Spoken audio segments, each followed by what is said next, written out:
You're listening to the C1D Paintball Podcast. All right, Andrew from C1D Paintball. You're listening to what is podcast number 10. We've done 10 already, or are really bad numbering things. So, let's just say 10. It's a nice round number. Bo Derek was a 10, but that's. Oh, wait, Jeff, you know what that meant. Jeff is with me. Say hello, Jeff. Yes. Hello, Jeff. It's going to be one of those. Glad to be here. Looking for number 10. If you're going to pull like references from over 40 years ago, I got to pull the jokes as bad. I can't do that because if I start references like that, you're the only other guy in our group who's going to understand it. If Conrad listens, but he's retired now. But by the way, we got somebody else joining us. It is the one and only Connor. Hello, hello. I'm not going to get any of these references, so I'll just sit in the corner. You'll sit in the It's corner. a pleasure to be here. Corner, which is what his French grandmother on my wife's side used to call him, Corner, and that is sadly the truth. Yeah. I want to start out this podcast by doing a shout out to our boy Nevin from C1D, who unfortunately was in a very bad motorcycle accident, but he is recovering. He was a beast on the field during D-Day, but more importantly, he's a great teammate to have just hacking around on the fields with us. Good guy. He's got a bit of recovery ahead of him, but he's young, and just wishing him the best with that. Can't wait till you're out there again, having Connor terrorize you at every corner. Yeah, I'm looking forward to it, Nevin. You got to rest up so you can kick my ass. Again. Again. Well, I don't know if there was a first time, but see, he's getting there. That's why. Got lots of good stories with that. Okay, well, we're going to talk about, we had game day yesterday, which at Warzone Paintball. There was a game day before that. We didn't do a podcast on it. It was the night thing. Actually, Jeff, did you go to the night thing? No, I was working that night, You were unfortunately. working. Connor went there. Connor, we'll talk. I'll give you a couple of minutes with that later on the podcast, but I'd like to talk about the game yesterday. As a matter of fact, I'm looking in the audience now. We got Thomas, Nick, and Rob. Thomas unfortunately couldn't make it, but Nick and Rob were there. It was kind of like the old days, I felt, this weekend at Warzone Paintball. Just a little tight group of 6 of us came out from C1D. A couple of our friends that have joined us from Ottawa were there. We had some guys from CMDQ. They had half a dozen guys too, I believe. We had 19 in total. We had some walk-ons. Actually, Connor, the rentals, correct me if I'm wrong, but I think they bought their passes and everything. They're already members on day one, aren't they, from the field? Well, what I heard from, not from them, but somebody else, is that they used to be hardcore players, members from a very long time ago. They sold their gear and now they're looking to get back into it. So they still have membership since it's a lifetime membership. Yeah, I noticed one guy was giving before the game started. He gave like his opinion on where to go around the field. Yeah. The 2 rentals on your team were the guys who've played. Then the 2 rentals on my team were the brand new. Yeah. You know the one that didn't keep his mask on? Yeah, I noticed that. Oh yeah.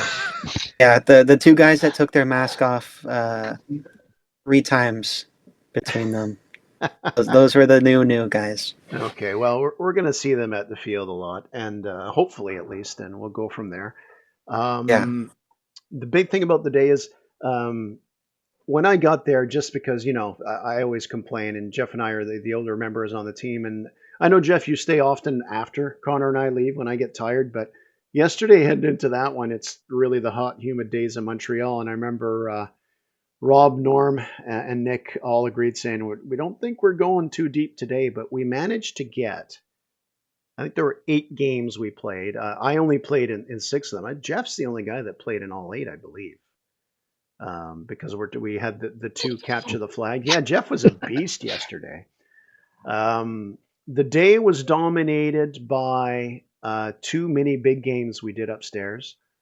On top in the main field. I'm going to just mention what was different from when we did this last time. And then Jeff and Connor, I'd like you guys to kind of explain how the games went. because the mini big game, for those who don't know, it's there are currently 3 fields on the top part at Warzone. There is Market, there is Village, and there's Tire Ball. There is a forested area on the east side, kind of in the middle, between Village. I'm closing my eyes here. People who are listening to this won't know, but between Village and Tire Ball, there's this forest. It's kind of beside Market, and they're going to do something with that eventually. But that comes into play with this. And when we tried mini bink games in the past, there was a bottleneck where Market meets Village. And they changed that. So Jeff, maybe do you want to talk about not necessarily, let's not talk about the mini big game right now, but how do you think the changes and what was changed at the Market map by particular the north part of the field by the old White House? I've noticed that they put more crates in, so they have more coverage to go closer to the safe zone. But the fact that the wooded area in play behind is also in play, but not the border of the terminal field. So that it doesn't put the bottleneck anymore. There's enough foliage and enough coverage that you can pick up and get a better angle on the northern the far end of the field. You don't have that bottleneck anymore. They've opened it up so you can't just sort of camp at the corner and peg in. You have to actually check on your left flank of what's coming through the woods and what's coming through the underbrush, because you can get sniped out of there easily. Connor, do you concur? And in particular, Connor, how do you think it played adding those crates? How did that play just within the 2 games? Well, 4 games for Jeff because he played the extra 2. How do you think that played on regular matches just on Market? I mean, I guess it definitely helps the team who spawns on the north side move up, but there's still kind of the big open void on the east side once you get to the safe zone is still kind of a bit weird. Yeah. But no, I mean it's definitely good that because they tore down the old safe zone, right? And it's definitely good they just didn't tear it down and not put anything there, because then it'd be like, just a black hole that nobody would ever, go on that side ever. So I think it's good that they put those crates, and I like how they have those boxes because they're not anywhere else on that field, I think, right? On that map. Yeah. Well, so it's cool. Because normally if there's anything that's 1 story high, it's like a barrel. So it's nice to have something that's like legitimate cover, but you still have to be kind of, like crouching down, leaning forward. Yeah, they added there's 3 of them they added there. One of them actually only really comes into play when you're using the big game, but the other 2 singles level ones are good because they get you close, but you got to kneel down. But they got a double one in the back as well, but that one again is more to help with the bottleneck for a mini big game, really thinking about that. Actually, before we talk about, I'd like to talk about the mini big games because they were one of the highlights for me. Is we did go the last couple of games downstairs on base. The reason why, because usually when we go to Warzone, you play your first couple games on base, but they were actually continuing the upgrade on base, and they added a second level finally added the second level. I'd say it's about 2/3 done, and they got another section on top on containers. And so here's the thing, and I'm going to let Connor and kind of Jeff talk about this because they were both against me. Is the owner of the field, Eric? He goes, I mean, obviously people are allowed to play there, but I think he wants the second level kind of shut down until everything is up and 100% safe. And he said, you guys want to beta test it? So would you be careful and go up there? So it's like, yeah, I want to beta test it. And my team spawns opposite that. So Jeff and Connor are on the team spawning at containers, and I'm just itching to get on the second floor of admin building and get some angles on the second floor of that new level, and let Connor start this time. Connor, what did your team decide to do for this first game beta testing the second floor of containers? Well, actually, it wasn't my team; it was Jeff's team because I didn't play. Oh, I was watching on the side, but I mean, unless Jeff wants to say it, but nobody on Jeff's team actually went up top, from what I saw. Nope. Am I right? Yeah. Did you guys decide that on It purpose, was the Jeff? general consent, pretty much, because we said it was going to be too long of a just exchanging fire on the second level, Mm-hmm. and so we put all of the newer players to facing your spawn Mm-hmm. to our left to come around to wrap around. I think it was Rob and Nick went to the right to sort of take that corner. Myself and two others who went straight to the middle. I went straight to the minivan, and we didn't want to waste time going upstairs and trading shots. We knew some of you would be upstairs, and so myself and I think one or two others went to the middle just to lock you down upstairs to keep you under fire, and the others would move in around and take out the ground floor and then take the upstairs. I saw you upstairs. I got behind a minivan. I was trading shots with you. I had to watch out for someone that was in the doorway. There was smoke to cover for the advance on the right flank. And I don't know if it's my shot or maybe it was somebody else got you out because you got taken out. I was able to get around front of the minivan, get to the container, and Connor, you can tell the rest of the story from there. And then it was myself, and I think it was Rob who made it on the far side. Was it Rob or was it Nick? It The was last two of us who we cleaned out the lot. it was Rob. It was Rob. So I had run out of paint. So I was checking on my mags, and everyone's laughing at me from the corner. What are you going to do now? Put my mag back in, took some shots from the corner, went to the far side, and with the ref beside me, I called freeze on one of the new players from 20 feet away. And the ref turned me, kind of far about that. Yeah, where he might actually call himself out. He sort of ducked in and sort of came out with his gun up and walked out. I turned to the ref, one for me, and I advanced up and I came across Rob, and basically we had pincered everybody out. So it was basically we finished the game. I had no paint, and was the last guy out who chose to walk out, not realizing that it wasn't a legitimate freeze. I didn't see it, so Hey, I'm not sure. a freeze happened, is a Connor. freeze. A freeze is a freeze. A freeze No, is a. I think wouldn't know it's- about the second game though, because the first game I know Rob ran in on the right side. You're on the red Oh, container. was it the second game? Yeah, it was the That second was the game. second game. I'm That sorry, was that the was the second game. The first game we Just just the first game was where you were on the from your spawn. You Yeah, went to the on the- right, and Rob ran across right yeah. away, and that's where I was watching. And like all I could see from where I was, he was on a piece of cover. He didn't realize it, but the bottom, I don't know, Rob's 5-6 listening, so be inches of the nice. wall were cut down, so you can see your somebody can see your feet if you're standing there. And he got shot in his foot. So Oh, Both games, I was on the I didn't even second know it was floor. cut like that.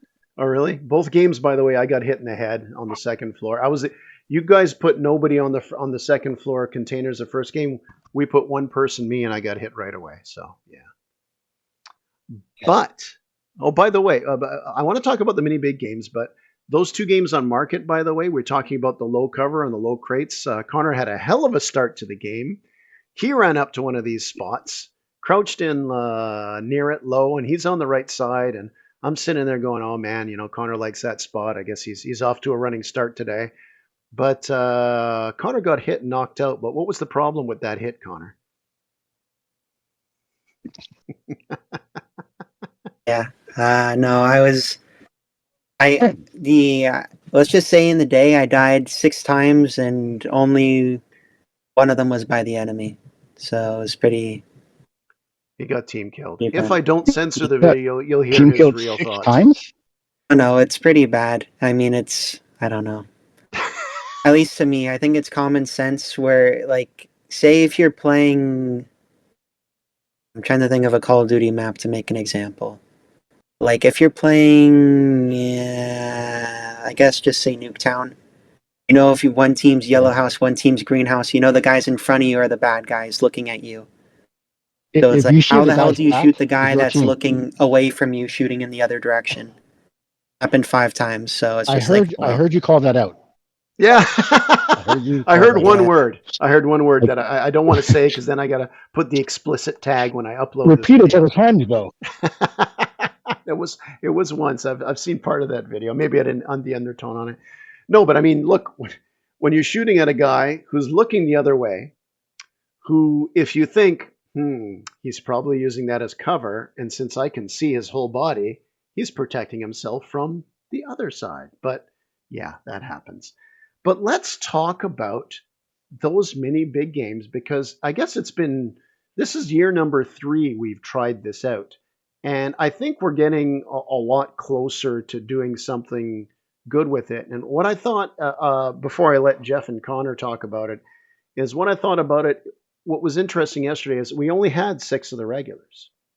So everybody else had not really played that situation together with us. And the fact that I think it kind of worked better than it had before shows that we're getting closer to getting something good with that. Jeff, how would you describe the 2 games? Do you differentiate any of them? Or because a few people have asked me questions when they've seen us, our video, or I get messages about, hey, can you guys ever host a real big game there? And I said, well, we could do it with 20 or 30 on top. Jeff, how do you think it played yesterday that was a little different? How did you play those type scenarios?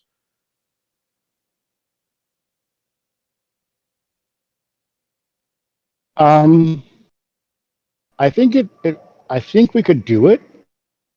We just need a little bit more coverage in the woods behind the safe zone.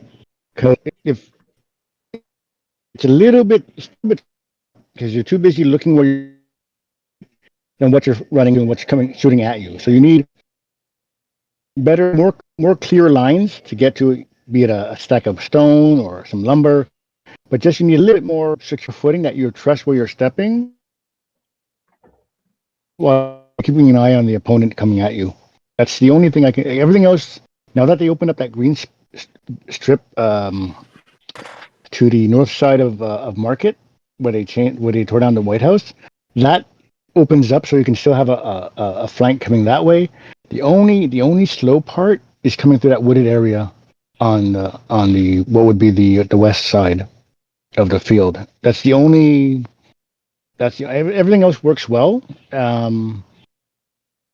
Move the start point for the opposing team a little bit closer to the silos, and because they have a much more level ground to make it to what used to be the bottleneck, as opposed to everyone else coming up from base 3 in the village, running through past the obstacles and trying to get up that incline. So I'd move the start point for the southern side past the silos. Connor, what do you think? Where they're paving the new road. Connor, I think probably if you started at point 1, it'd be easier. No, point 1 would be too bad, because you have to loop around. I did a test sort of when playing. Is that first game I started on the village side, starting at spawn 3, and I ran. I probably could have ran a little faster, but when I got up to half, there were guys immediately there. Yeah. Next game where I sprinted like as hard as I could, running up to half, I count it. I was there for 15 seconds before the other team got up to me. So it shows how, like, if you put them closer to 1, then it's going to be way too insane. They get whatever. So I think the solution to that is, once airfield is complete, is you have one team spawn in basically the northwest corner all the way up top at airfield, then the other team spawns in the southeast corner, the bottom at tires. Yeah. And so you play it that way instead, so that you either run left to, like, if you're at tires, you run left to market, or you run right to village. Yeah, that would be very, very, very cool, actually. Yeah, that works. Because I feel like both are equally close, right? Maybe the team that starts airfield, they get an advantage getting into village, but the team starting at tires, they get an advantage going into market, which are both good spots to hold, compared to like how it's set up now, that the team that starts market gets market and they just sit there all game. It's, as they should, because it's such a good position. The team that starts village, it's like, it's just way too open for them to cross. And you just have a game where you're just staring at each other, regardless if you have really the woods to creep in. I love the woods, by the way. I get what Jeff said. It's they've done a better each year. each off season and during the season, they've gotten better at grading the land. I think it's in pretty good shape. And both my games, I went into the forest, including the second game where I crept up along the bottom of the forest because there's a quarry behind it. I went right along the border and up the side boundary of tires. And I actually surprised you, Connor, but I guess when you saw it was me there, you said, well, he's not going to hit me. But I kind of liked how the forest played, but they do need to grade it a little different. But then again, if it wasn't, you know how it's a little bit rocky right behind the safe zone? If it was flat graded land, I think you'd have guys running around in circles there. But I actually enjoyed the woods gameplay because it's amazing how those thin little trees, when you're trying to shoot an opponent who's behind them, all you hit is tree. Yeah. But when you're hoping they'll deflect shots coming at you, they just do jack. Yeah. There's no real clean shot through there. It's always it'll be a fluky hook or a swerve that you aim for one guy, but some. Sorry, Jeff's. No, I had. I was going to say, I was at Jeff, you just cut out for all that. You cut out. I'm going to say right now, I guess for the podcast, you might hear Jeff go in and out, and we might just repeat some of the stuff he says. But he's so damn important. We're keeping you on, Jeff. Oh, thank you. No, I was at the.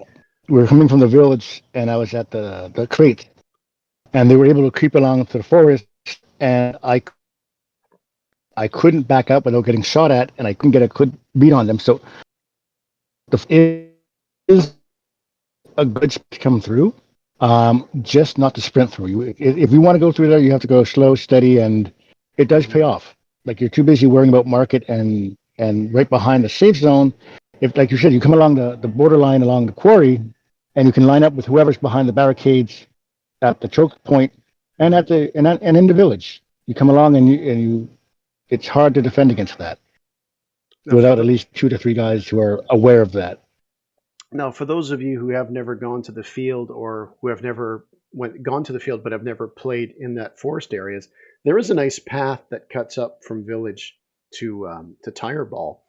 And I guess to grade it, they cut a few trees down and they pushed them back towards the edge of the quarry. And it's created a little ridge of rocks and everything. And I think it creates something good. I remember in particular being there with Norm, and it was kind of reminiscent of D-Day to an extent where he's there and he's just using his hand signals pointing out. It's like, Connor's here. It was the second game.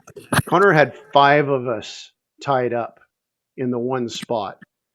And I can't wait. The footage, the first 2 videos I'm going to put out for that day are both the mini big games, but he kept us tied up. But I got this. I like Woods Ball. It not necessarily is my absolute number one favorite. I like to mix it up, but we don't get to play that kind of way at Warzone a bit. So I got a big kick out of that one. And as I'm trying to look for Connor, I had my head turned and the guy got me from the side and behind and just sneaked under my mask. But anyway, served me right for that. That happens. But yeah, I enjoyed it. What did you think of the close combat? Okay, Connor, can you explain in a very polite way why this episode and the whole series is called Shh? And I just want to preface this by the gentleman who Connor is going to refer to was one of these players who played in the past before. He's come back. He's a full member. And after the incident did apologize because, you know what, I'll let you explain it, Connor, because experienced paintball players hear what happened. They'll understand why you were a touch miffed. Connor, the floor is yours. Yeah, I mean, once again, it was the big game thing. So the village and market were open, but then also the woods connecting village and tires. I was starting on the market side, and you had your one respawn. My first life, I ran in down the middle, and I had to go off for air, I think. I walked back, went into spawn, talked to Nick for a little bit, and then I went back out. And when I was looking at it, I saw how far up my team was on the left side, and I looked, and there was nobody in the woods. So I figured, hey, why not? Let's go there. So I go there, my dad's up far, like basically knocking on our door, and I got him. and I'm basically just sitting at the top of the ridge, and I see Norm and some other guys. And I'm kind of just waiting because I know like them going uphill, I have the advantage. I should just wait. Anyways, I'm waiting and waiting and waiting, and eventually I just get the courage to move up, and I'm moving up We're slowly, losing it. stopping. Oh, I can hear you, bud.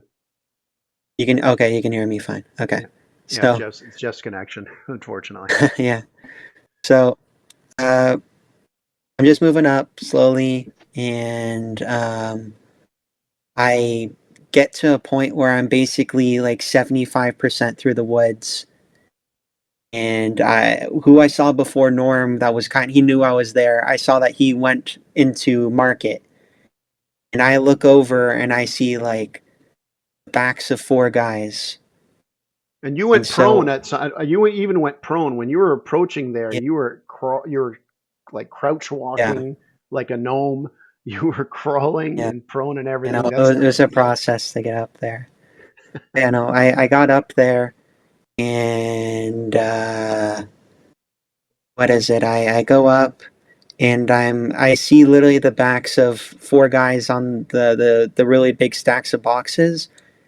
I'm about to shoot them, and the one guy, I got hit by somebody on my team. He started to like yell out loud that I was right behind them all.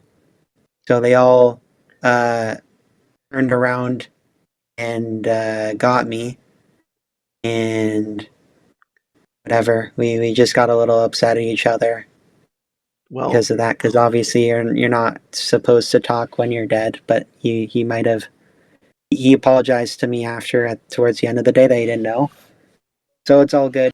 well, it's dead men don't talk, and there's bonus ball. There's people blind firing that you kind of like. Okay, yeah, don't do that again. But I got to admit, dead men don't talk is one of the ones that does personally irk me because even though we play very loosely in that and we just play for shits and giggles, like one day Nevin, who we mentioned before, hops around a corner. I fall down because he scares the shit out of me. We get a laugh out of that.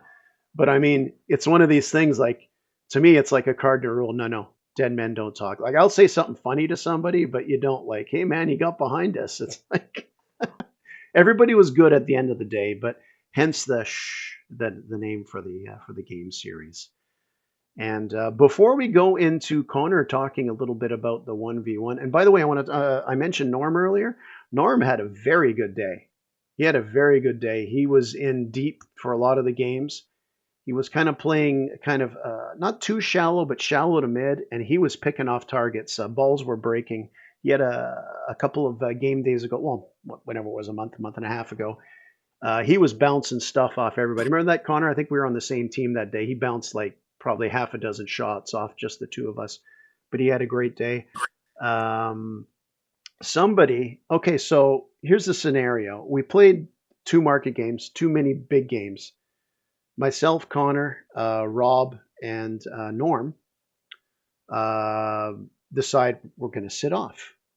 And I think Nick sat off too, actually. So Jeff is the only C1D guy, and he's on a team, and they're playing capture the flag, 2 flags, and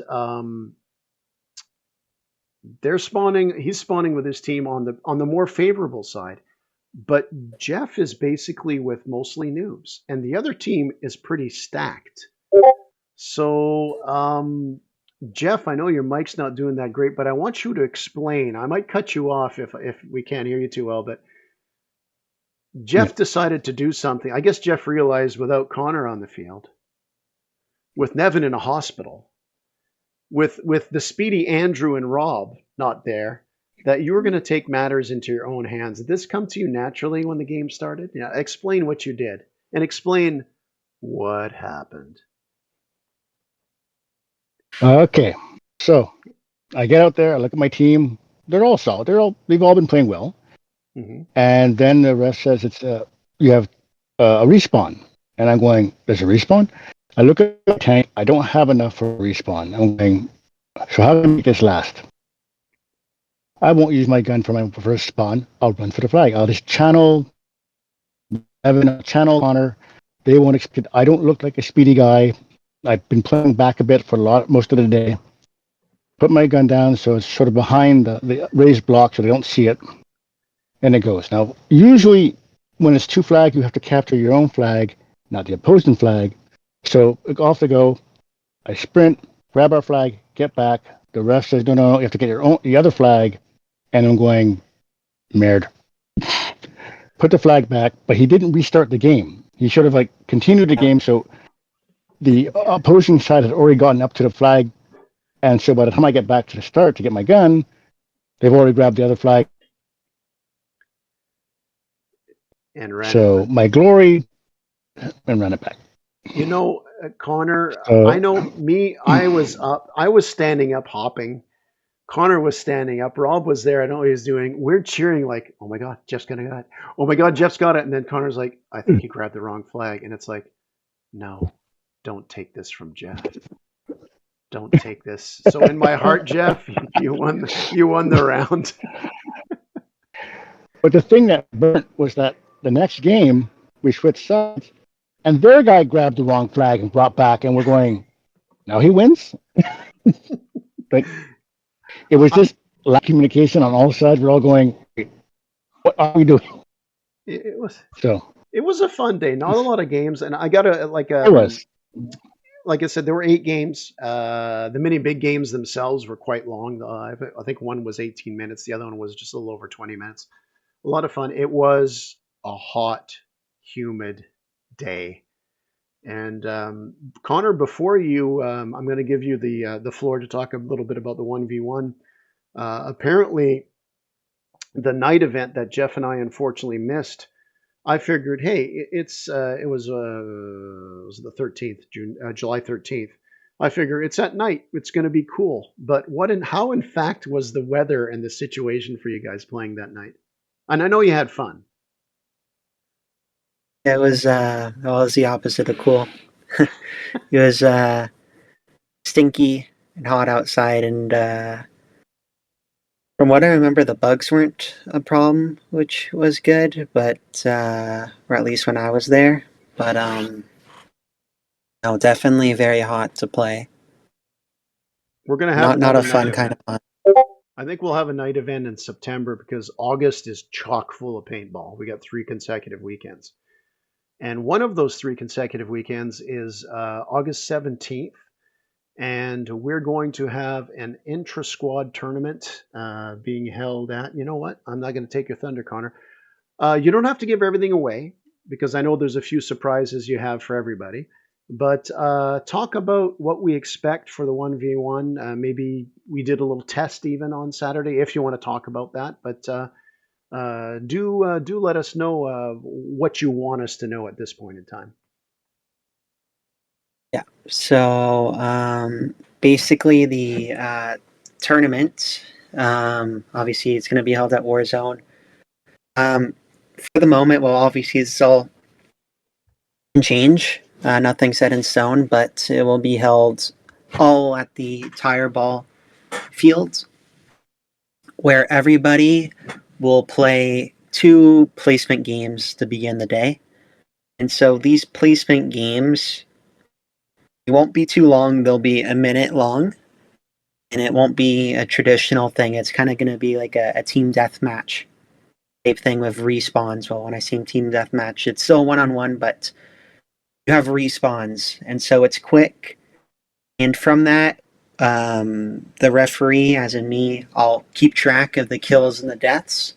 And so your kills and the deaths from those 2 games will be added up to calculate a score. And from this score, it'll figure out where you'll be placed in the actual tournament bracket. So the second phase, where that's your knockouts. So in that tournament phase, that'll be your traditional 1v1. If you get hit, the round's over, and it'll probably be a best of 5 with some other rules in it, which I don't want to get into right now. But so yeah, and if you lose within the first round of the knockouts, you'll go into a second bracket, the losers bracket. So all players expect to play 4 games, so 2 like of these really kind of casual games, but then 2 more of these serious traditional 1v1s that will be slower paced. And I know, Thomas, I saw your comment that you left on the forum, so I'll answer that now. For the actual serious one-on-one, so the second phase, we're not sure which marker we're gonna get, but both people playing will be given the same marker. So my dad and I will get something from somebody, or maybe something from us, so that each person has the same equipment, so that it's fair. For the placements, the play-in round, you are to be using whatever you want, because you will be placed against somebody your skill level. So we're going to figure out everybody's like pseudo skill before, so that we don't have in these placement rounds that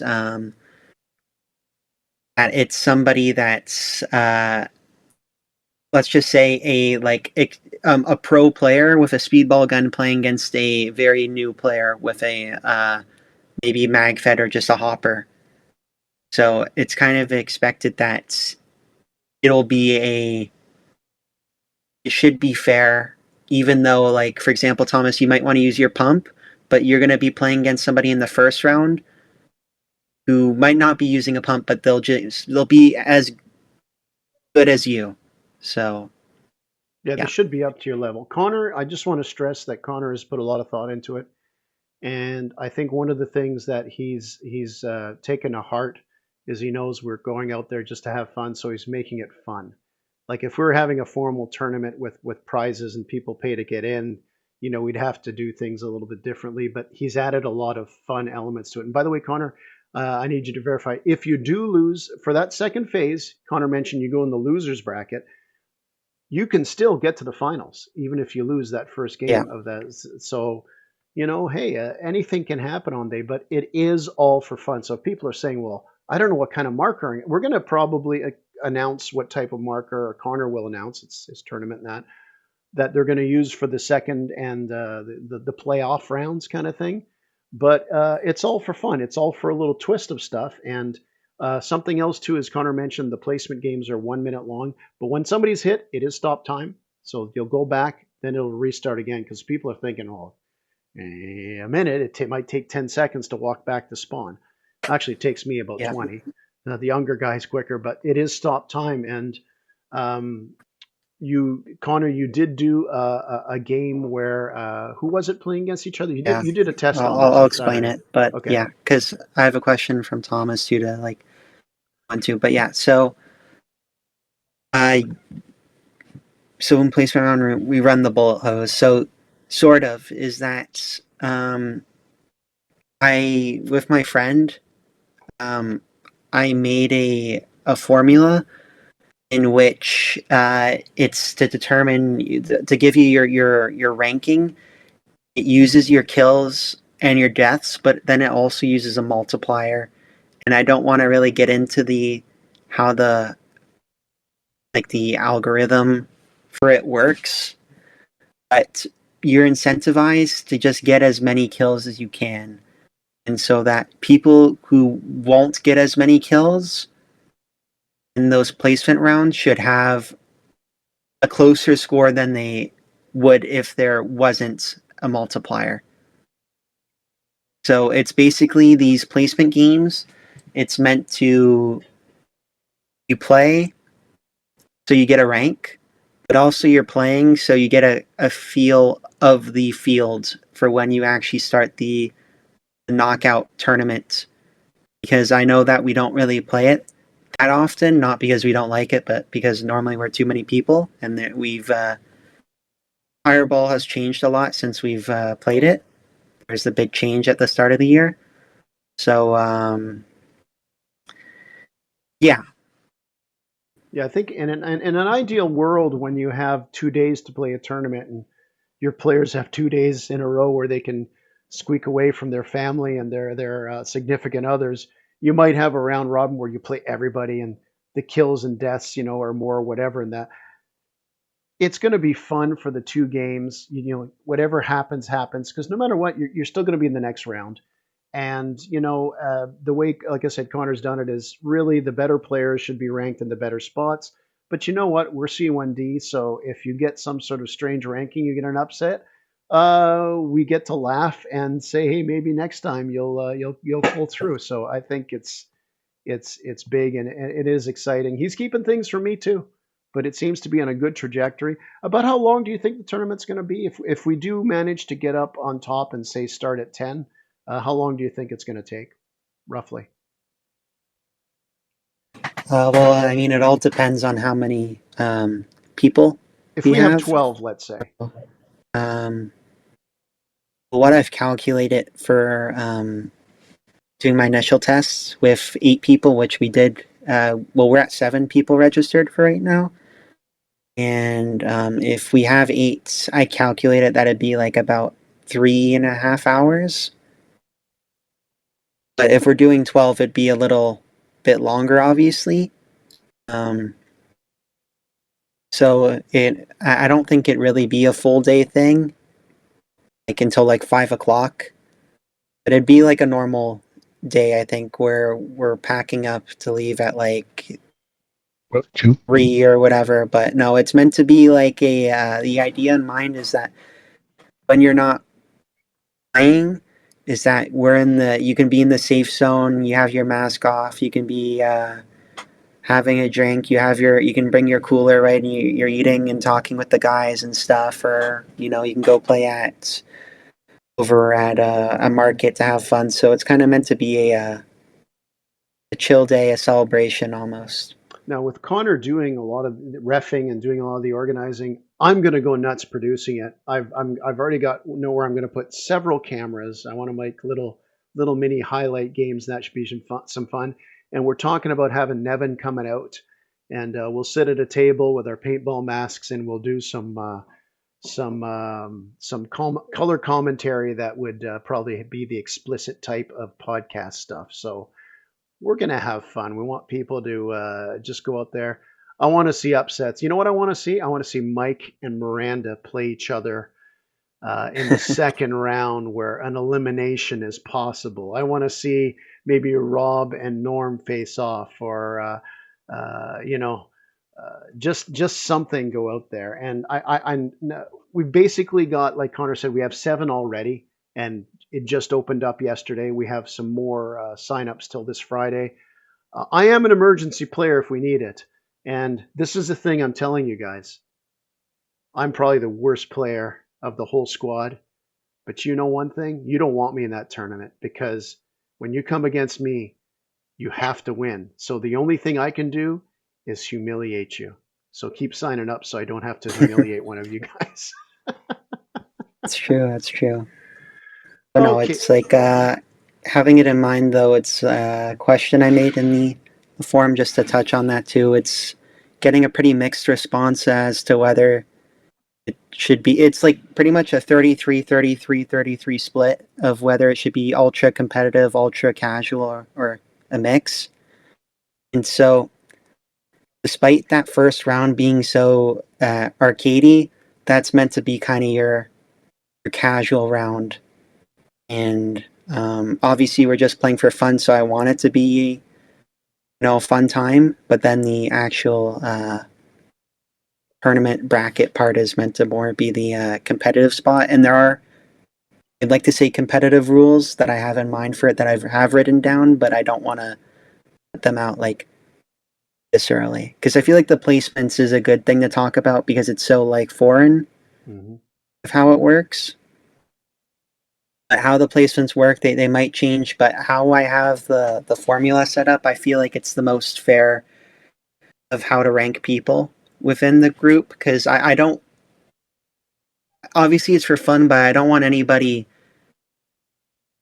taking it easy when they're playing, because it is a tournament after all, right? Like, it's not meant to be a sweat fest, but I want people to try Now, at the level that they normally do. like when Connor told me at first, I'm sitting there going, well, how many minutes of the game's going to be? And in my head, it's like 4 or 5 minutes, and he's going like 1 or 2. And it's like, man, that's not enough. He ran this practice round on Saturday. I don't even think you played the full minute. You had 5 kills already in that time because the guys knew they had a minute, and it was freaking awesome. As a matter of fact, if that preliminary ranking was like 5 games a player, we'd have to have it over 2 days because it would be 5 minutes, like your 5 games of intense going back and forth. That would be kind of crazy. I think it's going to be a good spectacle to watch as well, and obviously to play in. And it is the beta test for it. Does it get more competitive going forward? And competitive, I mean, within us, we just rib each other. We're not going to have any freakouts or anything. It's just not our nature. But at the end of the day, it's a test, and I think it's going to be a lot of fun. And Thomas, so yeah, if we have 8 people, the idea is that before, so like maybe the week before when we have all the players that we know that are going, they'll send out another form out. And this form, once again, it'll be completely anonymous. And what it's going to be similar to one of the questions on the form I have out right now, the registration. And it's going to have everybody on it.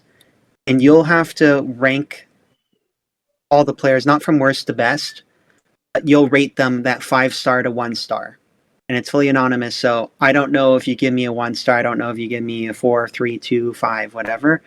And so from that, everybody's form will get an average score for each player.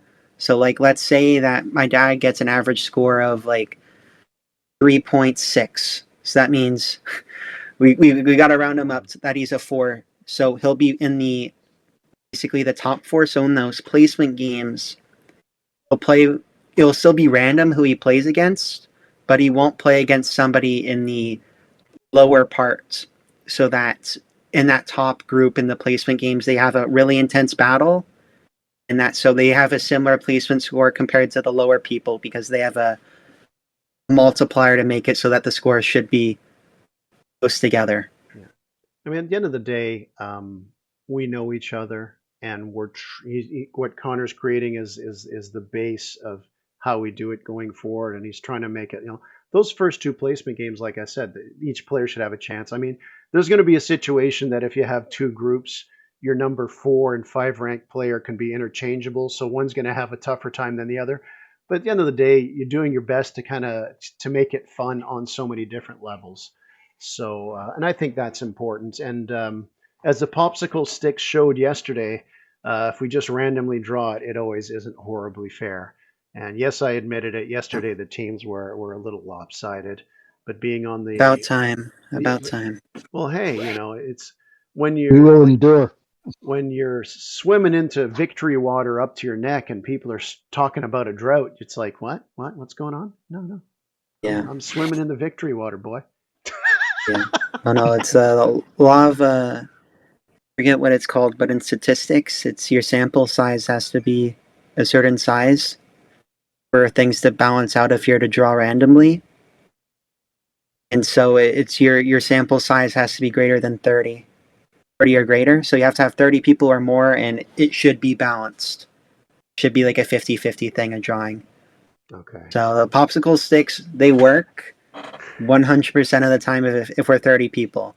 If we're not, If then they're it's a chance that it will have times like that. The C1D No, it's so fun. podcast, where you learn things that you may never need to know. There we go. Okay, so we're going to wrap it up here. I'm going a week from now, I'm going to be on a beach or possibly a Mexican prison. So I'll be away. We have the 3 consecutive game nights. Game days. We have August 10th. August 17th is the 1v1. August 24th is another regular game day. One of the things we decided too was not to make the 1v1 tournament on a regular game day because it won't appeal to everybody, and I get that. And I'm going to reach out to a couple of guys that we didn't see this weekend, T-Hit, Kill Hit. Bring these guys on board, get them in the tournament. Kill Hit may back out because he won't have that fancy defender after the first 2 games. And we'll see how good he is then if he goes in. We might have to pay him. He might have to be our ringer to come in there. And All right, so we're at just under 50 minutes here. I got to get my beauty sleep. Let tell you, Jeff, parting Vacation. shots. How was it this weekend? Yeah, Jeff's on vacation. So you had a good weekend. You're looking forward to the 3v3. What are your last thoughts on how it's panning down this paintball game we play for the next month? I I had a I had a great weekend. It's a great game yesterday. It was a lot of fun, and did things I didn't think I could still do. And I'm looking forward to the V1V. And yeah, I have a few things in my basement I might bring out to make it interesting. Thomas might be interested in seeing it, but we'll see what I can do. I'm looking forward to Wow. V1V. Okay, Connor, how about you? And that's about it. I'm excited. Obviously, I've been busy with planning the tournament. I hope it, because I feel like it's tough to make it. That I want it to be fun. I want it to be fair, and I feel like we got a pretty good range of diverse players in our group. So it feels a little difficult to balance, but I like the challenge of trying to figure out the best way of doing it. And I think I got a good way. If it works, I'll be very happy. Well, I think you're putting a lot of thought into it, and I think it's going to be great. I want to thank Jeff and Connor for joining me. I also want to thank Eric and his team at Warzone. We mentioned the improvements on market, which we didn't expect. We knew he was working on other fields. What he's done helping us test the second floor on base. Always a great staff there. Natalie behind the counter, all the refs. I can't forget home. Thanks for listening. Go out there, have fun, make the best of it. Like I said, this weekend we kind of had a smaller crowd. We mixed in with other people there.